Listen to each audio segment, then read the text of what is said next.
Hello everyone, myself Richa, welcome to our channel. आज का जो ये वीडियो है वो वुमेन एडवोकेट्स के लिए बहुत इंपॉर्टेंट है क्योंकि बॉम्बे हाई कोर्ट की एक रूलिंग आई है, एक जजमेंट आया है जो स्ट्रेंज येट थोड़ा सा अलग है और इम्पॉर्टेंट भी है।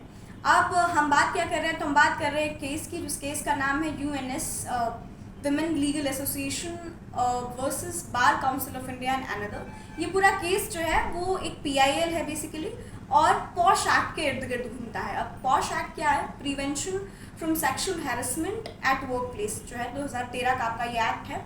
ये अप्लाई कैसे होता है, मतलब इसके एप्लीकेशंस कैसे हैं? तो देखिए, कोई भी इंसान, कोई भी विमेन प्रिसाइजली जो अपने वर्क प्लेस में काम करती है, जो भी उनका वर्क प्लेस है, वहाँ पे उनके साथ हो रहे सेक्सुअल हैरेसमेंट या एक्सप्लॉयटेशन के लिए जो है वो ये पर्टिकुलर प्रिसाइज स्पेसिफिक एक्ट बनाया गया है in order to deliver justice, जो स्पीडी जस्टिस की आप बात करते हैं कि जल्दी हो और फेयर रेमेडीज या रिलीफ दी जाए उन वुमेन्स को।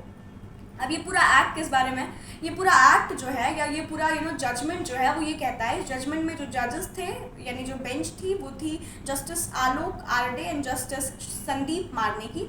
और जो इनका डिसीजन रहा है इस पूरे जजमेंट में वो ये था कि देखिए, उनका ये कहना है कि जो ये पूरा ही पॉश एक्ट है वो एम्प्लॉयर और एम्प्लॉय के रिलेशनशिप पे अप्लाई होता है। मतलब ऐसे इंसान जो एक एम्प्लॉय और एक एम्प्लॉयर की रिलेशनशिप शेयर करते हैं, this particular act applies to those persons. But when we talk about advocates or when we talk about a relationship between advocates and BCI और हाई कोर्ट, वो जो है वो एम्प्लॉयर और एम्प्लॉय के रिलेशनशिप के एम्बिट के अंदर फॉल नहीं कर रहा है। अब इसके बहुत सारे इसके अगेंस्ट में और फॉर में बहुत सारे स्टेटमेंट्स रखे गए, बहुत सारे आर्ग्यूमेंट्स रखे गए। एक पॉइंट ये निकल के आया कि क्यों नहीं है, वो इसलिए क्योंकि जो क्लाइंट्स हम एडवोकेट्स को मिलते हैं या जो भी क्लाइंट्स आते हैं वो क्लाइंट हमारे इंडिविजुअल होते हैं। इंडिविजुअल से मेरा मतलब कि वो हम उसको as an individual practice and we work there as a individual professionals. So we are not working और we are not getting paid from BCI और for that matter from high court. We are getting paid from our clients and जो clients हैं वो हमारे professional, वो हमारे individual, हमारे independent हैं, मतलब हमारे खुद के हैं। वो हमको कोई कोर्ट नहीं दे रहा है या कोई बार काउंसिल से नहीं मिल रहा है। सो हम सिर्फ BCI से तो एफिलिएशन लेते हैं और वो एफिलिएशन दे रहा है, इसका मतलब ये नहीं है कि वो हमारा एम्प्लॉयर है।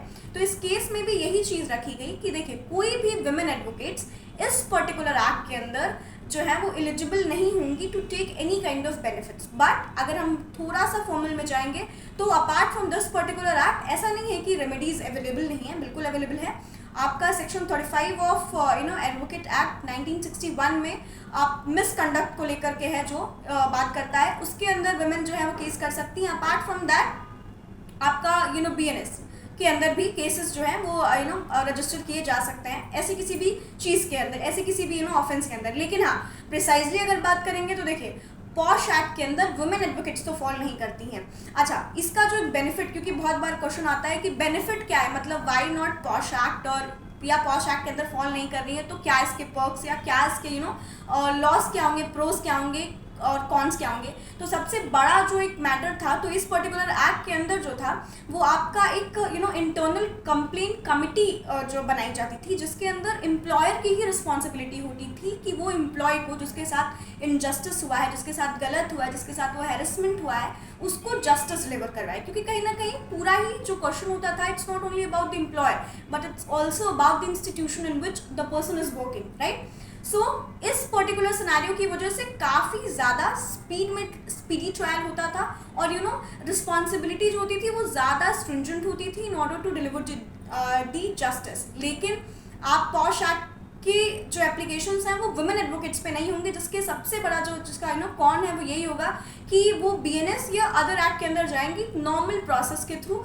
अपार्ट फ्रॉम दैट यहाँ पे ये सिविल में ट्राई किया जाता था जो आपका पॉश एक्ट है, मतलब मोर ऑफ एप्लीकेशंस थे कि आपको फाइन या आपके अगर इमेज टार्निश हो रही है, कुछ भी ऐसा हो रहा है तो compensations are there in order to deliver justice. जो भी उनको लगता था कंपनसेशन या रेमेडीज या रिलीफ वो देते थे, जो अब उस पर्टिकुलर चीज़ के लिए विमेन एडवोकेट्स हैं अंडर महाराष्ट्र एलिजिबल नहीं होंगी। ऐसी वीडियोज़ के लिए हमसे जुड़े रहें। Thank you for watching, stay continued.